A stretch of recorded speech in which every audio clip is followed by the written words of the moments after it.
Assalamualaikum warahmatullahi wabarakatuh. Izin memperkenalkan diri, saya Ramadan Atalah, NPM 2014071020, jurusan Teknik Pertanian.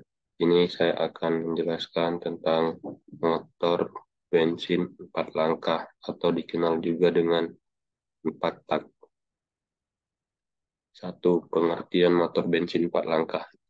Mesin 4 tak adalah salah satu jenis mesin pembakaran dalam internal combustion engine yang memiliki 4 proses kerja dalam satu siklus mesin. 4 proses kerja tersebut bekerja secara berurutan sehingga membuat poros mesin dapat berputar secara berkesinambungan. Prinsip kerja mesin pembakaran dalam ini yakni memanfaatkan daya ledak expansion yang terbentuk saat sebuah gas terbakar. Secara sederhana dapat dikatakan gas bertekanan akan dibakar dalam suatu ruang. Daya ledak dari pembakaran tersebut dimanfaatkan untuk menggerakkan poros engkol mesin.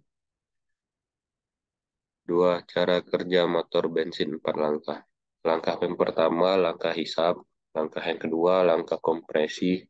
Langkah yang ketiga, langkah usaha. Langkah keempat, langkah buang. Nanti saya jelaskan keempat langkah tersebut. Untuk langkah yang pertama, langkah hisap, apa saja yang terjadi ketika langkah hisap. Pertama, katup hisap terbuka dan katup buang tertutup. Piston bergerak dari titik mati atas ke titik mati bawah. Ketiga, campuran udara dan bahan bakar akan terhisap masuk ke dalam silinder.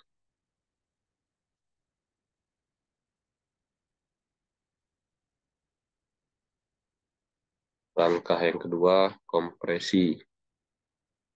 Apa saja yang terjadi pada langkah kompresi? Pertama, piston bergerak kembali dari titik mati bawah ke titik mati atas. Yang kedua, klep in menutup dan klep egg tetap tertutup. Tiga, bahan bakar termampatkan ke dalam ruang pembakaran. Keempat, sekitar 15 derajat sebelum titik mati atas, busi mulai menyalakan bunga api dan memulai proses pembakaran. Yang kelima, kruk as mencapai satu rotasi penuh, yaitu 360 derajat. Yang keenam, noken as mencapai 180 derajat. Langkah ketiga yaitu langkah usaha. Apa saja yang terjadi pada langkah usaha? Yang pertama, akibat bensin dan udara ditekan pada langkah kompresi. Kemudian sebelum seher sampai titik mati atas, api dari memercik. Percikan api itu membakar campuran bensin udara yang sudah panas, sehingga terjadi ledakan pembakaran dan mendorong seher dari titik mati atas menuju ke titik mati bawah. Karena piston terdorong ke bawah, ini sehingga kruk as berputar dan menghasilkan tenaga. Pada langkah kerja ini, piston dari titik mati atas ke titik mati bawah, putaran kruk as 180 derajat alias setengah putaran. Langkah keempat, langkah akhir yaitu langkah buang. Setelah terjadi proses pembakaran, mengaruskan gas bakar harus dibuang. Piston dari titik mati bawah naik lagi ke atas alias titik mati atas, dibarengi dengan klep buang membuka, sehingga gas hasil pembakaran tersebut terbuang ke knalpot.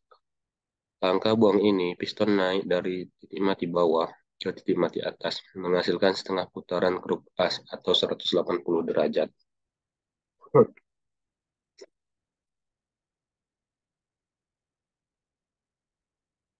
Tiga, bagian-bagian motor bakar 4A. Di sini saya akan menyebutkan 10 bagian-bagian motor bakar. Yang pertama, silinder head. Silinder head atau kepala silinder adalah blok mesin bagian atas yang memiliki fungsi bermacam-macam. Dari mulai sebagai tempat pembakaran mesin, juga sebagai tempat mekanisme katup bekerja. Yang kedua, blok silinder, atau bisa disebut juga dengan silinder blok. Silinder blok adalah komponen yang secara fisik memiliki kesamaan dengan kepala silinder karena berbentuk agak kotak yang dipenuhi dengan sirip udara. Fungsi blok silinder adalah sebagai rumah utama sebuah mesin. Ini karena gerakan naik turun piston berlangsung di komponen ini.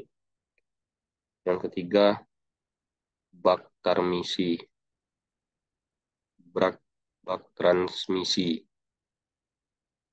atau blok transmisi adalah komponen paling besar pada mesin sepeda motor karena komponen ini menjadi rumah bagi poros engkol mesin dan sistem pemindahan daya motor. Fungsi blok transmisi ini adalah sebagai housing bagi sebagian besar komponen mesin sepeda motor, seperti kopling, poros engkol, magnet, dan spool, gearbox, dan engkolan mesin. 4. Piston. Piston berfungsi untuk mengubah volume di dalam silinder. Perubahan volume ini akan menimbulkan efek vakum dan kompresi yang digunakan untuk mendapatkan pembakaran secara berkelanjutan. Piston hanya bekerja naik turun di dalam silinder. Gerakan naik piston akan menimbulkan efek kompresi di dalam silinder karena volume silinder mengecil. Sementara gerakan ke bawah piston akan menimbulkan efek isapan karena ada pembesaran volume. Yang kelima, ring piston. Ring piston adalah komponen berbentuk lingkaran yang terletak di bagian samping luar piston. Fungsinya ada dua, yakni untuk mencegah kebocoran kompresi dan mencegah oli dari poros engkol masuk ke ruang bakar. Ring ini diperlukan karena diameter piston dibuat jauh lebih kecil dibandingkan diameter silinder. Yang keenam, connection rod atau batang piston adalah batang besi yang terletak di bagian bawah piston. Fungsinya untuk menyalurkan gerakan naik turun piston ke poros engkol. Namun, sambungan antara connection rod dan piston memiliki engsel. Ini karena ujung satunya terhubung ke poros engkol dan posisi poros engkol yang berputar sehingga connection rod harus bisa bergerak mengikuti putaran engkol. 7. Klep katup. Fungsi katup adalah sebagai pintu bagi udara untuk bisa keluar masuk mesin. Ada dua buah katup, yakni katup intake yang mengatur pemasukan udara bensin dari intake dan katup exhaust yang mengatur pengeluaran gas sisa pembakaran ke knalpot. Yang ke-8, mekanisme penggerak katup.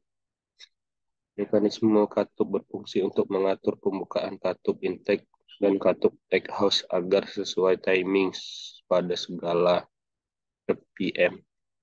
Mekanisme katup yang digunakan pada motor umumnya menggunakan tipe OHD, di mana sebuah rantai keteng ditambahkan untuk menghubungkan poros dengan charge shaft. Yang ke-9, poros engkol. Fungsi crankshaft atau poros engkol adalah untuk mengubah gerakan naik turun dari piston ke gerakan rotasi. Pengubahan ini menggunakan prinsip engkolan sepeda, di mana gerakan naik turun dari kaki kita diubah ke bentuk putaran oleh kayuhan sepeda. Namun pada poros engkol motor ada perbedaan.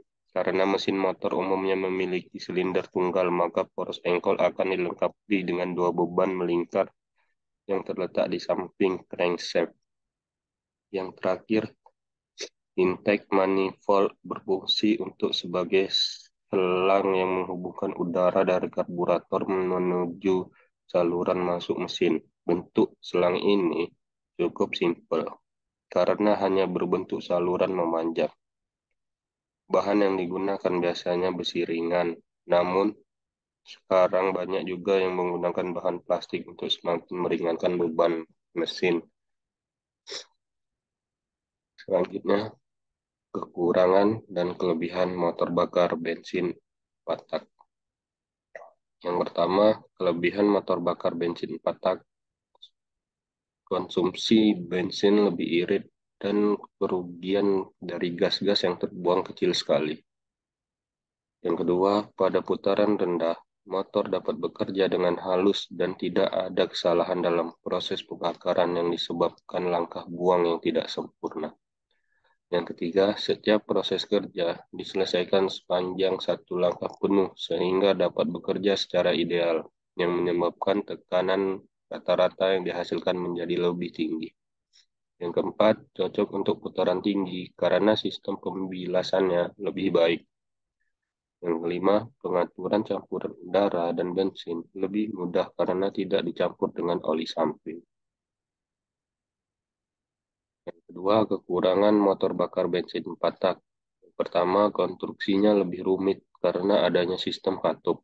Yang kedua, bobot mesin untuk setiap satuan daya yang dihasilkan lebih besar. Yang ketiga, daya yang dihasilkan lebih kecil karena pada setiap langkah atau dua putaran force engkol hanya terjadi satu kali usaha atau ekstensi.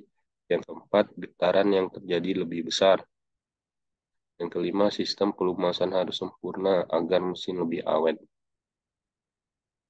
Mungkin hanya itu yang bisa saya sampaikan tentang motor bensin 4 langkah atau dikenal juga 4 tak. Sekian dari saya. Saya ucapkan terima kasih. Wabillahi taufiq wal hidayah. Wassalamualaikum warahmatullahi wabarakatuh.